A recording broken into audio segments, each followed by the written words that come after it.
بسم اللہ الرحمن الرحیم نحمدہ و نصلی علی رسولہ الکریم اما بعد فاعوذ باللہ من الشیطان الرجیم بسم اللہ الرحمن الرحیم۔ معزز طلباء کرام، آج ہمارا ٹاپک ہے کسب حلال۔ جو ہم نے ٹاپک پڑھنا ہے اسلامیات کا وہ ہے کسب حلال۔ معنی اور مفہوم عرض کیے دیتا ہوں۔ کسب کے معنی کمانا، محنت کرنا، اور حلال سے مراد وہ اشیاء ہیں جنہیں شریعت اسلامی میں جائز قرار دیا گیا ہو۔ جنہیں شریعت اسلامی میں جائز قرار دیا گیا ہے وہ کسب حلال کہلاتی ہے۔ گویا کہ کسب حلال کا مطلب ہے کہ رزق حلال کمانا یا جائز ذرائع سے روزی کمانا اور محنت کرنا۔ اب کسب حلال کی اہمیت کیا ہے؟ تو اسلام نے محنت اور کام کرنے کی بڑی تعریف کی ہے، بیکاری اور غفلت کی مذمت کی ہے۔ تو یہ اہمیت ہے کہ اللہ کے نبی صلی اللہ علیہ وسلم فرماتے ہیں الکاسب حبیب اللہ، کہ کما کر کھانے والا، محنت کرنے والا، محنتی اللہ کا دوست ہے۔ تو محنتی کو اللہ کا دوست قرار دیا گیا ہے اور محنت میں عظمت ہے۔ محنت کا پھل، بزرگ فرماتے ہیں کہ محنت کا پھل میٹھا ہوتا ہے۔ تو سب سے بڑی بات جب اللہ کے نبی صلی اللہ علیہ وسلم فرما دی تو اس میں کسی قسم کا کوئی شک شبہ کی بات نہیں ہے کہ الکاسب حبیب اللہ، کہ محنتی، محنت کرنے والا، حلال روزی کما کے کھانے والا وہ اللہ کا دوست کہلاتا ہے۔ اللہ کا فضل کہ اسلام نے رزق کی تلاش کو اپنے فضل سے تعبیر فرمایا ہے کہ بس جب نماز پڑھ لو تو زمین میں پھیل جاؤ اور اللہ تعالیٰ کا فضل تلاش کرو۔ دوسری حدیث مبارکہ میں ہے یا آیت مبارکہ ہے کہ مسلسل کام اور جد و جہد افراد و اقوام کی ترقی و استحکام کی ضمانت ہے۔ بے شک اللہ تعالیٰ کسی قوم کی حالت اس وقت تک تبدیل نہیں کرتے جب تک کوئی قوم خود اسے تبدیل کرنے کی جد و جہد اور کوشش نہ کرے۔ اب کسب حلال، سب سے پہلے ہم دیکھیں کہ کس کس نے ہمارے بڑوں میں سے حلال روزی کمائی ہے اور اپنے بچوں کو حلال کھلایا ہے۔ اس کی مثالیں بہت زیادہ ملتی ہیں۔ سب سے پہلے ہم انبیاء کرام کو دیکھتے ہیں کہ انبیاء کرام کی سنت کیا رہی ہے، اللہ کے برگزیدہ بندوں کی سنت کیا رہی ہے۔ تو اللہ تعالیٰ کے برگزیدہ پیغمبروں نے بھی کمائی اور کمانے اور کام کرنے کو عظمت بخشی ہے۔ حضرت حضور صلی اللہ علیہ وسلم نے فرمایا کہ اللہ تعالیٰ کے نبی داؤد علیہ السلام اپنے ہاتھوں کی محنت سے روزی کمایا کرتے تھے۔ حضرت موسیٰ علیہ السلام نے اپنی عفت کی حفاظت اور روزی کے لیے 8 سال تک مزدوری کی۔ حضرت شعیب علیہ السلام کے ہاں 8 سال تک حضرت موسیٰ علیہ السلام نے مزدوری کی۔ اس کے بعد اللہ تبارک و تعالیٰ نے انہیں بڑا شرف بخشا اور حضرت شعیب علیہ السلام نے اپنی بیٹی کا نکاح بھی کروایا۔ تو حضرت حضور صلی اللہ علیہ وسلم نے فرمایا کہ اللہ تعالیٰ نے کوئی نبی ایسا مبعوث نہیں فرمایا، کوئی نبی ایسا نہیں بھیجا جس نے بکریاں نہ چرائی ہوں۔ تو خود بھی فرماتے ہیں کہ آپ صلی اللہ علیہ وسلم بھی بکریاں چرایا کرتے تھے، کہ میں بھی بکریاں چرایا کرتا تھا۔ تو اللہ کے نبی صلی اللہ علیہ وسلم خود بکریاں چرایا کرتے تھے۔ بہت سارے ایسے واقعات تفصیلاً ملتے ہیں۔ اب بہتر عمل کیا ہے؟ حضور صلی اللہ علیہ وسلم سے پوچھا گیا کہ سب سے بہترین عمل کون سا ہے؟ تو حضور نے فرمایا کہ انسان کا اپنے ہاتھ سے کمانا، اب خود محنت کرنا، یہ بہتر عمل ہے۔ تو ہاتھ کی کمائی، حضور صلی اللہ علیہ وسلم نے فرمایا کہ کبھی کسی نے اس سے بہتر کمانا نہیں کمایا، کھانا نہیں کھایا کہ اس نے اپنے ہاتھوں سے کما کر کھایا ہو۔ سب سے بہتر جو کھانا ہے وہ اپنے ہاتھوں سے کما کر کھانا ہے۔ تو اب کسب حرام کیا ہے؟ کہ اسلام نے معاشی جد و جہد میں اخلاقیات کو بنیاد قرار دیا ہے۔ کمائے جانے والے اشیاء اور ذرائع معاشیات دونوں کا جائز ہونا ضروری ہے۔ جس طرح حرام اشیاء کا استعمال ممنوع ہے، اسی طرح ذرائع آمدن کا اخلاقیات سے عاری اور ناپسندیدہ ہونا اسلام میں ممنوع ہے، اور دین اسلام میں اس کی شدید مذمت کی گئی ہے۔ اسلام نے کسب حرام کے جن طریقوں کو ممنوع قرار دیا ہے، مختصر عرض کیا دیتا ہوں کہ کون کون سی چیزیں حرام قرار دی ہیں۔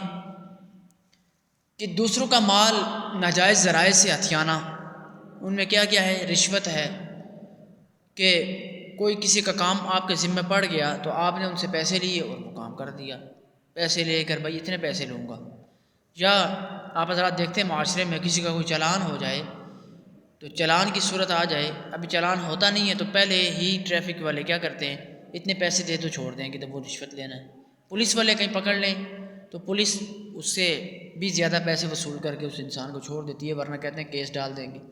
نمبر 2 رشوت، نمبر 2 غصب ہے۔ غصب کہ کسی کا مال ناحق بغیر کسی وجہ کے دبا لینا یا غصب کہلاتا ہے۔ خیانت کرنا، خیانت کہتے ہیں کہ بھائی کسی نے آپ کے پاس مال رکھوایا ہو کہ بھائی یہ امانتاً آپ کے پاس رکھواتا ہوں، اور لیکن جب وہ وصول کرتا ہے تو اس میں سے کچھ کم پاتا ہے، اس میں سے کچھ چیزیں غائب پاتا ہے، تو یہ خیانت ہوئی۔ چوری اور ڈاکہ زنی کرنا، ناپ تول میں کمی بیشی کے ذریعے آج ہم اپنے گریبان میں جھانکیں تو ہم کتنا ناپ تول کرتے ہیں، کمی کرتے ہیں ناپ تول میں، اور لیتے پورا ہے اور جب دیتے ہیں تو بہت زیادہ کم کر کے دیتے ہیں۔ اسی میں سورۃ المطففین کی پہلی ابتدائی آیات ہیں، وَوَيْلٌ لِّلْمُطَفِّفِينَ الَّذِينَ إِذَا اكْتَالُوا عَلَى النَّاسِ يَسْتَوْفُونَ کہ بڑی خرابی ہے ناپ تول میں کمی کرنے والوں کے لیے، ہلاکت ہے ناپ تول میں کمی کرنے والوں کے لیے۔ نمبر 7 فحاشی پھیلانے کے مقصد سے کاروبار کرنا، جس طرح یہ جو ویڈیو گیمز ہیں اور جو ویڈیو کا آلات ہیں، سینما ہیں، اور فحاشی اور عریانی کے جہاں اڈے کھلے ہوئے ہیں تو ان کو پھیلانے کے ذرائع سے ان سے پیسے کو جو وصول کرنا یہ بھی جائز نہیں ہے، حرام ہے۔ کعبہ گری کرنا، کعبہ گری جہاں عورتیں فروخت ہوتی ہوں، جہاں عورتیں فروخت ہوتی ہیں، اپنا جسم فروخت کر کے اپنے پیسے وہاں سے پیسے کماتی ہیں۔ زنا اور گانے بجانے کے پیشے، شراب کا کاروبار یہ بھی حرام ہے۔ جوا اور اس کی بنیاد پر تمام ذرائع آمدن، بت گری اور بت فروشی، بت گری یعنی بت بنانا، اور بت فروشی کرنا یعنی وہ بت بنے ہوئے بت یا تو خود بنا کر بیچنا یا کسی سے خرید کر پھر اس سے اچھے پیسے کما کر آگے بیچ دینا۔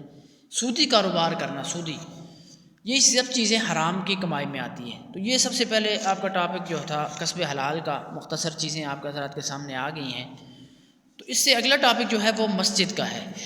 مسجد، اب مسجد کیا ہے، مسجد کا مفہوم کیا ہے اور مسجد کے آداب کیا ہیں، یہ سب چیزیں اس کے اندر آ جائیں گی۔ تو دوسرا ٹاپک آپ حضرات دیکھیں، مسجد کا ہے تو مفہوم یہ ہے، مسجد عربی زبان کا لفظ ہے اور بطور اسم ظرف استعمال ہوا ہے، اس کے معنی سجدگاہ کے ہیں۔ اصطلاح میں مسجد سے مراد وہ جگہ ہے جو اللہ تعالیٰ کی عبادت یعنی نماز کے لیے مخصوص کر دی گئی ہو۔ اب مسجد کی اہمیت اور فضیلت کیا ہے؟ حضرت آدم علیہ السلام کی پیدائش کے بعد روئے زمین پر عبادت کے لیے جو پہلی مسجد بنائی گئی وہ مسجد حرام ہے۔ تو قرآن مجید میں بھی اس میں تفصیل آئی ہے، بے شک پہلا گھر جو لوگوں کی عبادت کے لیے مقرر ہوا ہے یا منفرد کر دیا گیا وہ مکہ ہے، برکت دیا گیا ہے اور تمام لوگوں کے لیے ہدایت کا مرکز ہے۔ اور حضور صلی اللہ علیہ وسلم سے سوال کیا گیا، یا رسول اللہ روئے زمین پر کون سی مسجد پہلے؟ تو آپ نے ارشاد فرمایا مسجد حرام یعنی خانہ کعبہ ہے۔ تو قرآن مجید میں ارشاد ہے بے شک مسجدیں اللہ تعالیٰ کے لیے ہیں اور میں اللہ تعالیٰ کے لیے کسی کو نہ پکارو، کہ وَأَنَّ الْمَسَاجِدَ لِلَّهِ فَلَا تَدْعُوا مَعَ اللَّهِ أَحَدًا، اللہ کے سوا کسی کو مت پکارو۔ تو یہ مسجد آگے، اور مسجد میں اللہ تعالیٰ کا نام کثرت سے لیا جاتا ہے، اور اس سے بڑھ کر فرمایا کہ اس سے بڑھ کر ظالم کون ہوگا جو اللہ تعالیٰ کی مسجدوں میں سے اس کے ذکر کو روکے۔ تو مسجد کی اس اہمیت کے پیش نظر حضور صلی اللہ علیہ وسلم نے مسجد کی بڑی فضیلت بیان فرمائی ہے۔ حضور صلی اللہ علیہ وسلم نے فرمایا کہ خدا کے نزدیک تمام آبادیوں میں محبوب ترین مقامات مساجد ہیں، اور جو شخص اللہ تعالیٰ کے لیے مسجد بنائے گا اللہ تعالیٰ اس کے لیے جنت میں گھر بنائے گا۔ جو شخص دن کے اول حصے میں یا آخری حصے میں مسجد کی طرف جائے تو اللہ تعالیٰ جنت میں اس کی مہمانی کا سامان فراہم فرماتے ہیں، سامان کرتے ہیں۔ تو یہ حدیث مبارکہ کے الفاظ ہیں۔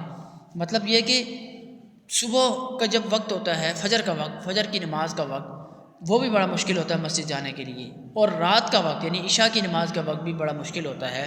تو ان دونوں اوقات میں مسجد میں جانا بڑا مشکل ہے۔ تو گویا کہ ان دو اوقات میں جس نے مسجد کو آباد کیا، گویا کہ سارے دن میں مسجد کو آباد کیا۔ اب مسجد کے آداب کیا ہے؟ کیونکہ مسجد اللہ تعالیٰ کا گھر ہے اور نہایت مقدس مقام ہے، اس کا ادب اور احترام ملحوظ رکھنا نہایت ضروری ہے۔ مسجد کے تقدس کو برقرار رکھنے کے لیے حضور صلی اللہ علیہ وسلم نے خصوصی ہدایت فرمائی ہیں کہ سب سے پہلے جب انسان مسجد کی طرف روانہ ہوتا ہے اس سے پہلے دیکھے کہ بھئی میرا جسم پاک ہے، میرے کپڑے پاک ہیں، اپنی جسمانی طہارت کو دیکھ لے کہ مسجد میں داخلے کے وقت پاکیزگی کو ملحوظ خاطر رکھا جائے۔ حضور صلی اللہ علیہ وسلم نے فرمایا نماز کی کنجی پاکیزگی ہے، تو جب بھی مسجد کی طرف روانہ ہو، نماز کے لیے آدمی روانہ ہو تو اپنے پاک صاف کپڑے، اپنا پاک صاف جسم لے کر روانہ ہونا چاہیے۔ نمبر 2، اچھی حیت ہونی چاہیے، اچھا وقار ہونا چاہیے۔ آپ حضرات بخوبی جانتے ہیں اس چیز کو کہ کہیں کوئی اچھا پروگرام ہو، کسی اچھی میٹنگ میں جانا ہو، کسی کے بادشاہ کے دربار میں جانا ہو تو کیسے بن ٹھن کے جاتے ہیں، کیسے ڈسپلن کے ساتھ ہم لوگ وہاں جاتے ہیں کہ کہیں بادشاہ ناراض نہ ہو جائے، کہیں دیکھنے والے برا نہ سمجھے، کہیں ہمارے کپڑوں میں کے اندر کوئی داغ نہ ہو جائے۔ تو جو بادشاہوں کا بادشاہ ہے اس کے گھر جانے میں کیا حرج ہے کہ بھائی وہاں بالکل صاف ستھرا لباس لے کر جایا جائے، صاف ستھرے کپڑے پہن کر جایا جائے اور بالکل پاک صاف ہو کر جایا جائے۔ تو مسجد کی طرف جانے سے پہلے اپنی حیت لباس اچھا ہونا چاہیے، بدبودار چیز کھانے سے پرہیز کیا جائے۔ قرآن مجید میں ارشاد فرمایا گیا ہے کہ بھائی آراستہ کر لیا کر لو اپنے آپ کو ہر نماز کے وقت، یعنی اچھا لباس پہنا جائے۔ اس کے بعد جو شخص اس بدبودار درخت یعنی لہسن اور پیاز میں سے کچھ کھائے تو ہماری مسجد کے قریب نہ آئے، کیوں کہ اس سے فرشتوں کو اذیت ہوتی ہے۔ تو جب بھی آدمی کھانا کھائے تو کوئی ایسی چیز کھانے میں نہ کھائے کہ بندہ اس کے منہ سے بدبو آ رہی ہو اور اسی حالت میں وہ مسجد میں چلا جائے، بلکہ کھانا اگر ایسا کھانا بھی چاہیے تو اس کو چاہیے کہ اپنے منہ کو پاکیزہ کرے، منہ سے بدبو کو ختم کرے، پھر مسجد کی طرف جائے۔ وقار اور اطمینان کو برقرار رکھا جائے کہ مسجد کی طرف جاتے ہوئے وقار اطمینان سے چلنا چاہیے۔ حضور صلی اللہ علیہ وسلم نے فرمایا کہ نماز کے لیے اچھی اس طرح آؤ کہ تم پر سکون اور وقار ہو، جو سکون اور وقار ہو، اور اسی سکون اور وقار کے ساتھ نماز پڑھنی چاہیے۔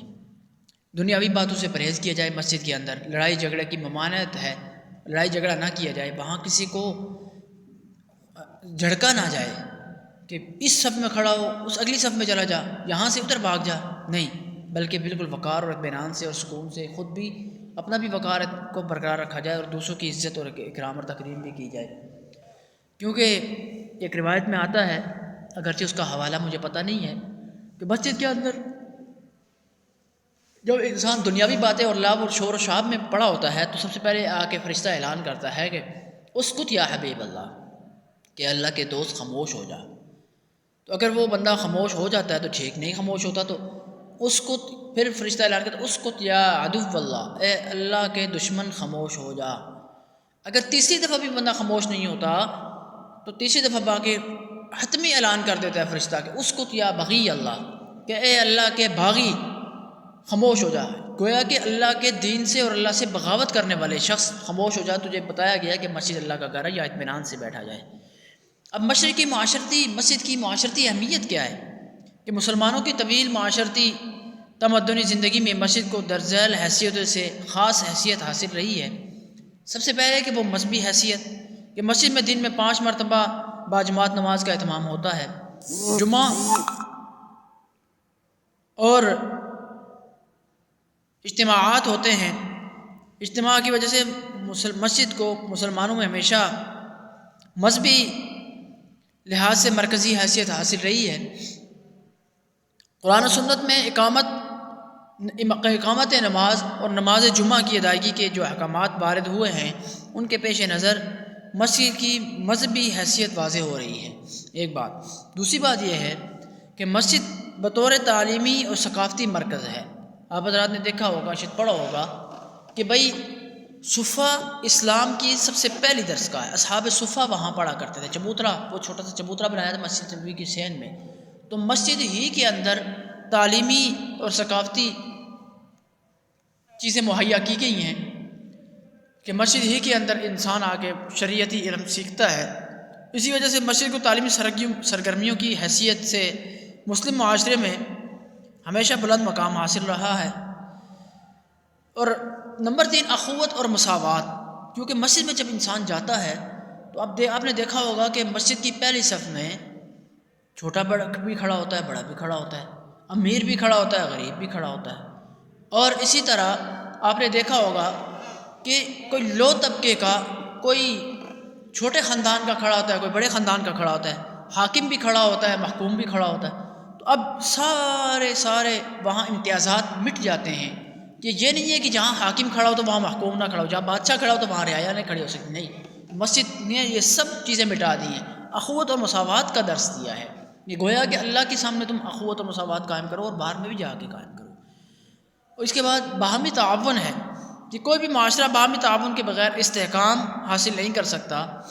معاشرتی فلاح و بہبود کے لیے باہمی تعاون نہایت ضروری ہے۔ انسان فطری طور پر اپنے تحفظ اور مدافعت کے لیے باہمی تعاون اور مدد کا ضرورت مند ہے۔ قرآن مجید میں ہے کہ مومن مرد اور مومنہ عورتیں ایک دوسرے کے مددگار ہیں۔ نمبر 5، اتحاد۔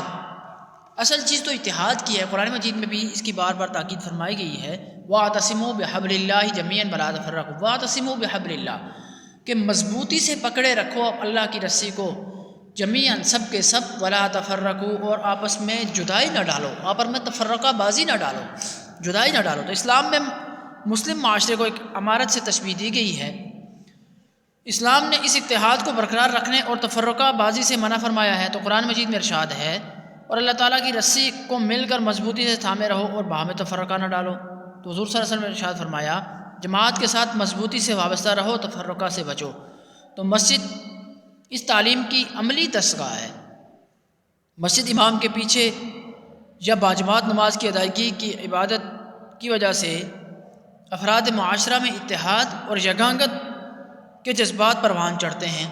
تو یہ مسجد کی اہمیت اور مسجد کے معاشرتی اہمیت آپ حضرات کے سامنے آ گئی ہے۔ تو اس چیز کا خیال رکھنا چاہیے کہ مسجد جب بھی جائے انسان تو باوقار ہو کے جائے، بن سور کے جائے۔ اللہ تعالیٰ کے حضور آدمی پیش ہوتا ہے تو وہاں بالکل بن سور کے پیش ہو، صاف ستھرا ہو کے پیش ہو، پاکیزہ ہو کے پیش ہو، اور مسجد کے آداب کا خیال رکھا جائے۔ اللہ تبارک و تعالیٰ ہم سب کا حامی و ناصر ہو۔ وآخر دعوانا الحمدللہ رب العالمین۔ السلام علیکم ورحمۃ اللہ وبرکاتہ۔